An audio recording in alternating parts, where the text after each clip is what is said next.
Hi dear student, पिछली बार हमने Newton's laws of gravitation study किया है और आज जो है हम वो न्यूटन्स लॉज ऑफ ग्रेविटेशन का वेक्टर फॉर्म यानी वेक्टर फॉर्म में न्यूटन्स लॉज ऑफ ग्रेविटेशन कैसा हम उसके इक्वेशन कैसे निकालेंगे और उससे हमें कंक्लूजन निकालना है कि जो ग्रेविटेशनल जो फोर्स है उसका जो हमने जो कैरेक्टरिस्टिक देखे हैं उसका भी वीडियो हमने अपलोड किया है। तो gravitational force it is the mutual force of attraction, it produces the action reaction force, means it produces the action reaction force. जहां पे एक्शन होगी वहां पे रिएक्शन रहेगा, मींस इसका जो मैग्नीट्यूड रहेगा वो सेम रहेगा लेकिन इसकी जो डायरेक्शन रहेगी वो अपोजिट रहेगी, यानी वो वेक्टर फॉर्म से हमें वो शो करना है डियर स्टूडेंट। और जो हमारा जो टेक्स्ट बुक्स है वो टेक्स्ट बुक्स में F=G ऐसा फॉर्मूला है लेकिन वहां पे निगेटिव साइन होना है और निगेटिव साइन का मीनिंग क्या होता है dear student, the force is always attractive, तो वहां पे निगेटिव साइन होना है। तो आज जो है हम vector form of Newton's laws of gravitation study करते हैं। तो उसके लिए ये जो स्पेस है 3 डायमेंशनल स्पेस हम कंसीडर करते हैं। ओके, तो हमारे टेक्स्ट बुक्स में यहाँ पे Z दिया है, यहाँ पे Y दिया है, यहाँ पे X दिया है, तो हम X Y Z ऐसे भी लिख सकते हैं, X Y और इसको हम Z कर सकते हैं, यानी बॉडी का जो ये जो है वो XY प्लेन में है। ओके, उसके बाद अब ये जो बॉडी है ये यहाँ पे एक बॉडी है जिसका मास m1 है और यहाँ पे सेकंड बॉडी है जिसका मास क्या है m2 है। ओके, तो इनकी पोजीशन m1 और m2 की position from the origin V shows this by the position vector. ये जो पोजीशन है हम पोजीशन वेक्टर से डिनोट करते हैं, हमने वेक्टर में देखा है। तो m1 की जो पोजीशन रहेगी वो हम वेक्टर r1 से डिनोट करते हैं और m2 की जो पोजीशन रहेगी वो पोजीशन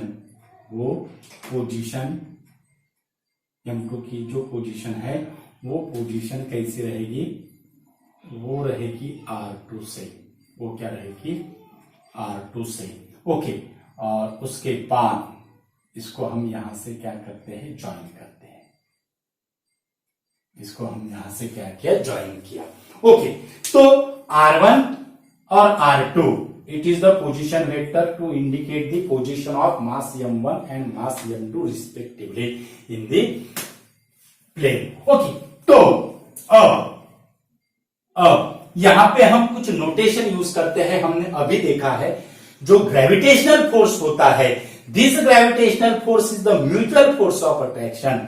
हमने पिछले वीडियो में देखा है डियर स्टूडेंट, जो ग्रेविटेशनल फोर्स होता है which is the force of attraction, mutual force of attraction which is acting the line joining between two massive bodies. ये जो line joining between two massive bodies है वो लाइन पे ही क्या होगा, एक्स रहेगा। ओके, तो m1 m2 पे फोर्स एक्सर्ट करेगा, वैसे ही m1 पे क्या करेगा, फोर्स एक्सर्ट करेगा। तो यहां पे हम नोटेशन यूज करते हैं F12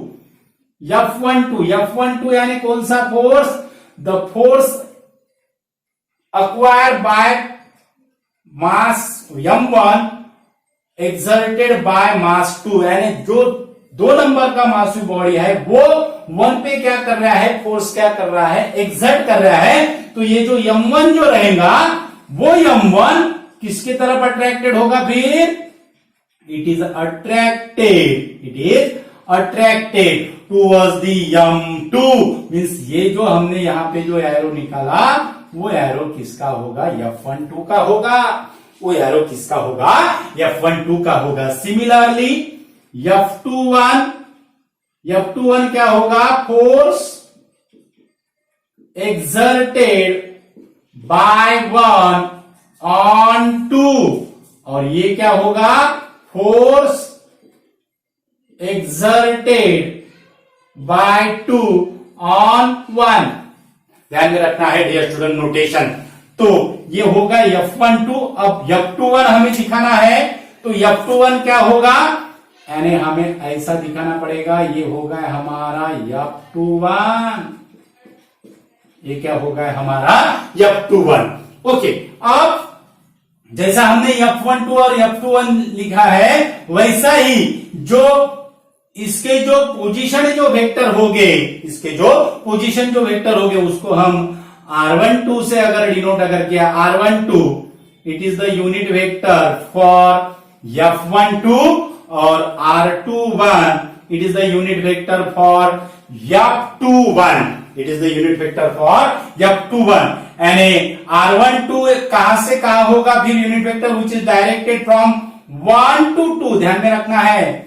R12 कौन सा यूनिट वेक्टर है, which is directed from 1 to 2, means it is lies along the direction of force F12। और R21 क्या होगा, it is directed from 2 to 1, means it is the R21, it is the R21 which is directed along the F21। Okay, तो ये जो magnitude जो होता है force का, वो फोर्स का मैग्नीट्यूड अब हम कैसे लिखेंगे, इसका इक्वेशन F12 का और F21 का इक्वेशन हम कैसे लिखेंगे, तो F12 का जो इक्वेशन है वो इक्वेशन हम ऐसे लिखेंगे, F12 क्योंकि फोर्स क्या है, अट्रैक्टिव इन नेचर है, F12 that is equal to, ध्यान में रखना है, निगेटिव साइन यहां पे आएगी क्योंकि this negative sign indicate that the force is always attractive. हमारे टेक्स्ट बुक्स पे नहीं है, लेकिन यहां पे निगेटिव साइन होना है। F12 that is equal to G M1 M2, ध्यान में रखना है डियर स्टूडेंट, ध्यान से पूरा वीडियो देखना है। अगर आप उसको स्किप अगर करोगे तो आपको समझ में नहीं आएगा डियर स्टूडेंट।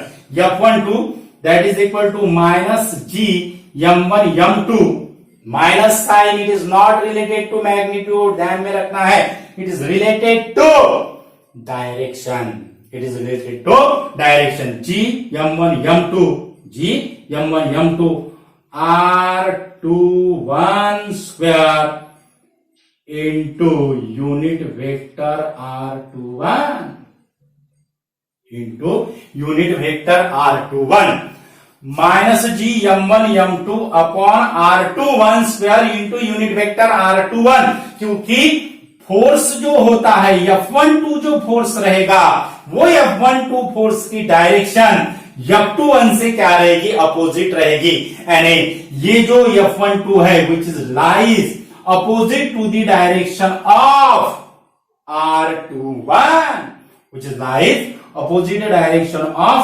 R21. तो F12 that is equal to minus G M1 M2 upon R21 square into unit vector R21. Okay, ये हो गया हमारा फर्स्ट इक्वेशन। सिमिलरली F21 क्या होगा, F21 क्या होगा, minus G M1 M2 upon R12 square into unit vector R12 into unit vector R12। Okay, लेकिन ये जो यूनिट वेक्टर है R21 that is equal to R12, it is equal to R, it is equal to R, it is equal to R। इसका हमने क्या लिया है, R लिया है, उसका जो मैग्नीट्यूड है वो मैग्नीट्यूड हमने क्या डिनोट किया है, R डिनोट किया है। ओके, R21 का इसमें वेक्टर का साइन नहीं आएगा, ये स्टूडेंट ध्यान में रखना है। उसका जो मैग्नीट्यूड है R21 का और R12 का मैग्नीट्यूड R से डिनोट किया है, कंडीशन दिया है if magnitude of R21 that is equal to magnitude of R12, it is equal to R, it is equal to R।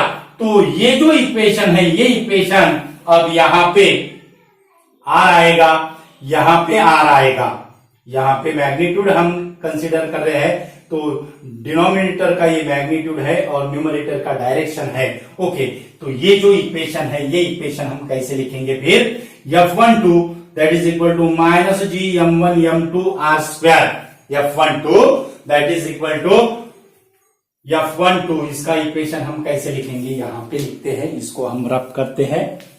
F12